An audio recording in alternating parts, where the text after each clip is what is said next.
Imaginez une entreprise parmi les 50 plus grandes du monde, contrainte de verser 75 millions de dollars à des cybercriminels. Pourquoi cette rançon astronomique? Restez avec nous pour découvrir l'histoire fascinante des Dark Angels. En début d'année, une multinationale a transféré cette somme colossale en Bitcoin à un groupe de hackers nommé Dark Angels. Cette information a été confirmée par les sociétés Zscaler et Chainalysis.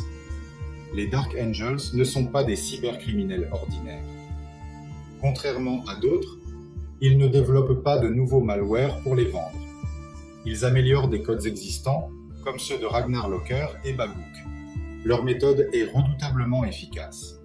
Plutôt que d'envoyer des milliers de mails piégés, ils choisissent minutieusement leurs victimes, ciblant les groupes financiers et informatiques les plus puissants.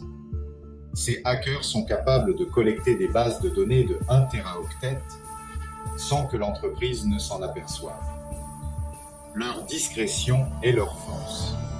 Contrairement à Lockbit, qui aime afficher ses victimes, les Dark Angels préfèrent opérer dans l'ombre. Ils extraient silencieusement les données sans chiffrer le système, permettant à l'entreprise de continuer à fonctionner. Ce mode opératoire leur permet de négocier avec la victime sans nuire publiquement à sa réputation. Une stratégie qui donne l'illusion de cybercriminels raisonnables. En 2023, le Caesar Palace avait déjà versé 15 millions de dollars à un autre groupe de hackers pour débloquer leur système informatique. Les rançons ne cessent d'augmenter.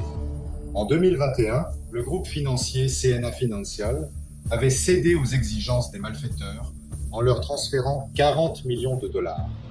Les Dark Angels ont battu tous les records avec leurs 75 millions. Les Dark Angels, un nom qui inspire la peur et le respect dans le monde de la cybersécurité. Restez vigilants, car personne n'est à l'abri. Fin de transmission.